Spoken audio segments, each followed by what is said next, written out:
শরণার্থী আপডেটের নতুন ভিডিওতে সকলকে স্বাগত জানাই। জুলাই মাসের 10 তারিখ প্রথম থেকে শেষ পর্যন্ত যুক্ত থেকে বেশ কিছু ইনফরমেশন বুঝে নিন। ভিডিওতে একটি লাইক দিন, আপনার মতামত কমেন্টস করুন। আপনার কাছে কোনো ইনফরমেশন থাকলে ভিডিওতে জানাতে পারেন। জীবন এবং জীবিকার সন্ধানে আরও উন্নত একটি ভবিষ্যতের আশায় ভিটে মাটি বিক্রি করে ধার দেনা করে সুদের উপরে টাকা নিয়ে বাংলাদেশিরা প্রতিনিয়তই চেষ্টা চালিয়ে যাচ্ছে ইউরোপে প্রবেশ করার জন্য। কখনো লিবিয়া তিউনিসিয়া থেকে, কখনো তুরস্ক থেকে, কখনো আফ্রিকার বিভিন্ন দেশ ব্যবহার করে স্পেনে, যেটি ধারাবাহিক প্রক্রিয়া অব্যাহত রয়েছে।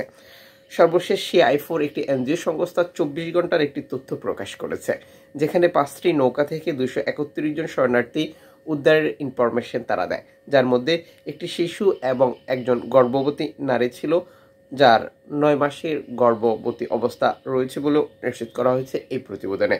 রবিবার বিকেলে বেসামরিক উদ্ধারকারী জাহাজ CI4 এর একজন ক্রু একটি অ্যালার্ম ফোনের কলের উত্তরে জানিয়েছেন, সমুদ্রে বিপদগ্রস্ত একটি প্লাস্টিকের নৌকা থেকে 46 জন শরণার্থীকে আমরা উদ্ধার করেছি। CI4 এক প্রেস রিলিজ রিপোর্ট করেছে, নাদির উদ্ধারকারী সংস্থার সহযোগিতায় আমরা 2টি নৌকা থেকে 80 জন শরণার্থীকে উদ্ধার করেছি, যাদের বয়স একজন শিশু এবং একটি নারী ছিল। গতকাল রাতে 2টি জাহাজ একটি ফাইবার গ্লাস নৌকার কাছে 10 জন মানুষকে রক্ষা করেছিল। আমরা তাদেরকে উদ্ধার করে নিয়েছি। রাত 12টার পরে জাহাজটি সমুদ্রে আরও একটি প্লাস্টিকের বিপর্যস্ত নৌকা দেখতে পান, যেখানে গর্ভবতী নারী সহ 57 জন অভিবাসী ছিল, যাদেরকে আমরা উদ্ধার করেছি। ইতালি কর্তৃপক্ষের নির্দেশনা এগুলো ইতালি কোস্টগার্ডের কাছে হস্তান্তর করা হয়েছে।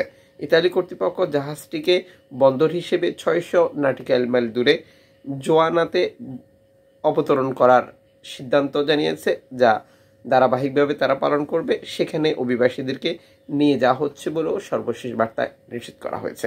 যেহেতু লিবিয়া থেকে ছেড়ে আসা নৌকাগুলিতে রেকর্ড সংখ্যক বাংলাদেশি রয়েছে, আপনি প্রার্থনা করুন নিরাপদে ইতালিতে পৌঁছানোর জন্য।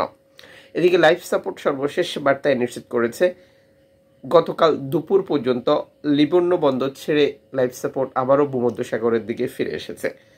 মানে আজ রাতের মধ্যে তারা মাল্টা উপকূলে অবস্থান করার কথা রয়েছে। প্রসঙ্গত, মাল্টা উপকূলে প্রতিদিনই রেকর্ড সংখ্যক শরণার্থী নৌকা বিপদে পড়ছে এবং এখান থেকে এনজিও সংস্থাগুলো বিপদগ্রস্ত নৌকাগুলোকে উদ্ধার করছে, যা ধারাবাহিকভাবে অ্যালার্ম ফোন রেডিও টেকনোলজির তথ্যগুলোতে নিশ্চিত করা হয়। SOS হিউম্যানিটি ওয়ান সর্বশেষ বার্তায় 178 জন শরণার্থীকে নিরাপদে ইতালিতে পৌঁছে দেওয়ার তথ্যটি প্রকাশ করেছে, যেখানে নারী, পুরুষ এবং অভিভাবকবিহীন শিশু ছিল বলে নিশ্চিত করা হয়েছে।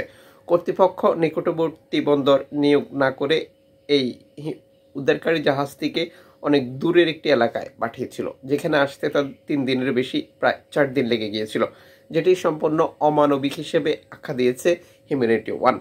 হিউম্যানিটি ওয়ান সর্বশেষ বার্তা নিশ্চিত করেছে, আজ সকালে 178 জন অভিবাসীকে আমরা ইতালির বাড়িতে নিরাপদে নামিয়েছি। লিবিয়ার উপকূলের সমুদ্রে 2টি নৌকা বিপদগ্রস্ত অবস্থা থেকে এই রেকর্ড সংখ্যক 111 জন শরণার্থী সহ আরও একটি নৌকার শরণার্থী, টোটাল 178 জন শরণার্থীকে তারা উদ্ধার করেছিল এবং যাদেরকে নিরাপদেই ইতালিতে হস্তান্তর করা হয়েছে। আপনার আপনজন আপনার কাছে ফোন কল করে থাকলে অবশ্যই জানাবেন, কারণ হচ্ছে যেহেতু তারা ইতালিতে অবতরণ করেছে, আপনাদের সাথে যোগাযোগ করবে, এটাই স্বাভাবিক।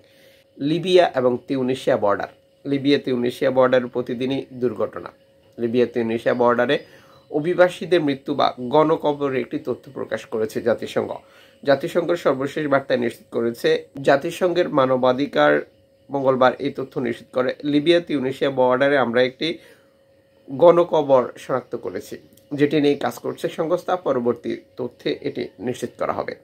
এদিকে লিবিয়ান উপকূল থেকে রেকর্ড সংখ্যক শরণার্থী আটক হচ্ছে প্রতিনিয়তই। সর্বশেষ 30 জুন থেকে 6 জুলাইয়ের একটি প্রতিবেদন প্রকাশ করেছে IOM। এই প্রতিবেদনে তারা দেখিয়েছে কতজন অভিবাসীকে লিবিয়ান কোস্টগার্ড ভূমধ্যসাগর থেকে আটক করেছে। আজোয়া থেকে ছেড়ে যাওয়া 4টি নৌকা এবং ত্রিপলি থেকে ছেড়ে যাওয়া 4টি নৌকা, এই সপ্তাহে মোট 8টি নৌকা আটক করেছে লিবিয়ান কোস্টগার্ড। আটককৃত অভিবাসীদেরকে আটক কেন্দ্রে রাখা হয়েছে। শুধু আটক কেন্দ্রে রাখা হয়েছে বলতে একবারে ভুল হবে, কারণ এই অভিবাসীদেরকে বিক্রি করে দেওয়া হয়, তারপর মুক্তিপণ আদায় সহ নির্যাতনের ঘটনাগুলো প্রতিনিয়তই ঘটে থাকে, যা আপনারা ধারণা রাখেন বা আমরা প্রতিনিয়তই এই তথ্যগুলো আপনাদেরকে দিয়ে যাচ্ছি। IOM এই প্রতিবেদনে টোটাল আপডেটটিও প্রকাশ করেছে।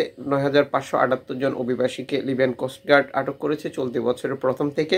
৮,৪৮০ জন পুরুষ, ৩২১ জন নারী, ৬৪১ জন মহিলা, ১৩৬ জনের কোনো লিঙ্গ প্রকাশ করেনি। ৩৯৯ জন অভিবাসীর মৃত্যু হয়েছিল। একই সময় ১৮৭ জন অভিবাসী নিখোঁজ রয়েছে। আইওএমের তথ্য অনুযায়ী এই নিখোঁজ অভিবাসীদেরকে কখনোই খুঁজে পাওয়া যায় না, তার মানে তাদেরও মৃত্যু হয়েছে, যারা জীবন এবং জীবিকার সন্ধানে আরও উন্নত একটি ভবিষ্যতের আশায় গড় ছেড়ে বেরিয়েছিল, কিন্তু স্বপ্ন এবং উদ্দেশ্যে পৌঁছাতে পারেনি। আমরা প্রতিনিয়তই যে কমেন্টগুলো পাচ্ছি, আপনাদের প্রিয়জন আপনজনকে আপনারা খুঁজে পেয়েছেন কিন্তু পাচ্ছেন না, এই ধারাবাহিকতা, এই তথ্যগুলো আপনার জন্য ভীষণ গুরুত্বপূর্ণ। এদিকে এই প্রতিবেদনে ধারাবাহিকভাবে নিশ্চিত করা হয়েছে ৩০শে জুন এজোয়া থেকে ছেড়ে আসা ১৭৬ জন অভিবাসীকে আটক করেছিল লিবিয়ান কোস্টগার্ড। ১ জুলাই ১৯১ জন অভিবাসীকে আটক করেছিল লিবিয়ান কোস্টগার্ড। ২ জুলাই মৃত অভিবাসী উদ্ধার করেছিল, তবে শরণার্থী কতজন ছিল নিশ্চিত করেনি। ৩০শে জুন ত্রিপলি থেকে ছেড়ে আসা ৫৭ জন অভিবাসীকে আটক করেছিল লিবিয়ান কোস্টগার্ড। ১ জুলাই ৭৫ জন অভিবাসীকে আটক করেছিল লিবিয়ান কোস্টগার্ড। ৬ জুলাই ৫৩ জন অভিবাসীকে আটক করেছিল লিবিয়ান কোস্টগার্ড। ২ জুলাই ১০৬ জন অভিবাসীকে আটক করেছিল লিবিয়ান কোস্টগার্ড। নৌকায় কতজন অভিবাসী ছিল এই পরিসংখ্যান, যেটি লিবিয়ান কোস্টগার্ডের আটকের পর তথ্য অনুযায়ী।